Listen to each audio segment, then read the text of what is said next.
আমাদের বাংলা একটা কথা বলে, যা করে আল্লাহ। নিজের কোনো রোল প্লে নাই, নিজের কোনো প্রিকশন নাই, কোনো প্ল্যানিং নাই, কোনো পলিসি নাই, কোনো স্ট্র্যাটেজি নাই, বলে আল্লাহর উপর ভরসা করলাম, যা করে আল্লাহ, এরকম বলে না?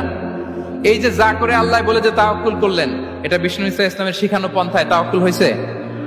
কথা বলেন, হয়েছে? বিষ্ণু ঈসা ইসলাম তো অপারগতা, দারিদ্রতা, অলসতা, অকর্মণ্যতা থেকে আল্লাহর কাছে পানাহ চেয়েছেন। তা আপনি এটা কি তাওয়াক্কুল করলেন? এটা তাওয়াক্কুল হয়নি। তাওয়াক্কুলের একটা সুন্দর পিকচার আমি আপনাদের সামনে এখন উপস্থাপন করব, আপনারা যদি একটু মনোযোগী হন। মনোযোগ আছে তো সবার? তাওয়াক্কুল কিভাবে করতে হয় আমরা একটু বিষ্ণু ঈসা ইসলামের বায়োগ্রাফি থেকে দেখি। রাসূল সাল্লাল্লাহু আলাইহি ওয়াসাল্লামের হিজরতের ঘটনাটা আমি 1 মিনিটে একটু আপনাদেরকে সংক্ষেপে শোনাই, যে তাওয়াক্কুল কিভাবে তিনি করেন। ইসলামে তাওয়াক্কুল হচ্ছে কর্ম শেষে ফলাফলের জন্য আল্লাহর উপর নির্ভর করা। কারণ আমি কাজ করলাম, ফলাফল পজিটিভ হইতে পারে, নেগেটিভ হইতে পারে, ওটা নির্ধারণ করবে কে? ফয়সালা দেয় কে? তাহলে আমরা দেখি যে বিষ্ণু ঈসা ইসলাম তিনি কিভাবে তাওয়াক্কুল করেছেন। যেদিন তিনি হিজরত করবেন, রাসূল সাল্লাল্লাহু আলাইহি ওয়াসাল্লামকে অনুমতি দেয়া হলো, সেদিন হিজরতের অনুমতি যে তিনি পেয়েছেন, মাইগ্রেশনের অনুমতি যে তিনি পেয়েছেন, এটা জানানোর জন্য তিনি আবু বকরের ঘরে চলে গেলেন দুপুরবেলা। কখন? প্রশ্নের উত্তর দিতে হবে, কখন? ফি ওয়াক্তি যাহিরা, দুপুরে। রাসূল সাল্লাল্লাহু আলাইহি ওয়াসাল্লাম দুপুরে বেরোতেন না। শুধু রাসূল সাল্লাল্লাহু আলাইহি ওয়াসাল্লামই না, আরবের লোকেরা দুপুরে বের হতো না, কারণ ওইটাকে বলা হতো ওয়াক্তুল কাইলুলা। আমরা পাওয়ার ন্যাপ নেই না, এই পাওয়ার ন্যাপের টাইম ছিল তখন। বাইরে প্রচন্ড রোদ, কেউ বেরোতো না, বিষ্ণু ঈসা ইসলাম বেরোতেন না। দেখেন বিষ্ণু ঈসা ইসলাম ওনার চিরাচরিত অভ্যাসকে, হ্যাবিটকে ব্রেক করে দুপুরে বেরোলেন। বিষ্ণু ঈসা ইসলাম কখনো মাস্ক পরতেন না, মানে মুখ ঢেকে চলতেন না, সবসময় মুখ খোলা। ওই দিন তিনি মাস্ক পরে বেরোলেন। মুতাকান্নিআন, খারাজা মুতাকান্নিআন, মানে রুমাল দিয়ে মুখটাকে ঢেকে বেরোলেন। দুপুরবেলা বেরোলেন, মানুষের চোখের সামনে যেন তিনি না পড়েন। দুপুরে বেরোলেন, মুখ ঢেকে বেরোলেন। আবু বকর রাদিয়াল্লাহু তাআলা আনহুর ঘরে যেয়ে বললেন, উযিনা লি বিল খুরুজ। আবু বকর, অনুমতি দেয়া হয়েছে, ঘরে কারা কারা আছে একটা কথা বলবো, সবাইকে বের করে দাও।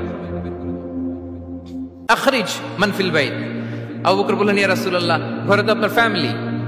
আয়েশা রাদিয়াল্লাহু তাআলা আনহার সাথে ততদিনে বিয়ে হয়ে গিয়েছে, কিন্তু সংসার শুরু হয়নি। দে আর পার্ট অফ ইউর ফ্যামিলি, আপনার সংসার, আয়েশা, আসমা। তখন তিনি আশা ফিরে পেলেন, বলেন ঠিক আছে তাহলে শোনো, উযিনা লি বিল খুরুজ, অনুমতি দেয়া হয়েছে, আমি থাকবো সাথে? রাসূল সাল্লাল্লাহু আলাইহি ওয়াসাল্লাম বললেন, হ্যাঁ তুমি থাকবে। ওই দিন রাতে ওনারা বের হলেন। মক্কা থেকে মদিনা একদিকে, উনি বেরোলেন আরেক দিকে। ধরেন মক্কা থেকে মদিনার রাউট হচ্ছে এইদিকে, আমরা তো এদিকেই বেরোবো নাকি? কথা কি বুঝতেছেন? বিষ্ণু বেরোলেন কোন দিকে? এইদিকে। সুবহানাল্লাহ বললেন না? এজন্য আবেগ একটু কন্ট্রোল করতে হবে। আবেগ আর বিবেকের সমন্বয় লাগবে, প্রপার স্ট্র্যাটেজি লাগবে, ওয়েল প্ল্যানিং লাগবে, তাহলেই সেই নেতৃত্ব আবার মুসলিমদের হাতে আল্লাহ ফিরিয়ে দিবে। মক্কা থেকে মদিনা এদিকে, বিষ্ণু বেরোলেন এদিকে। বের হয়ে চলে গেলেন গারে সাউরে, সেখানে তিনি থাকবেন।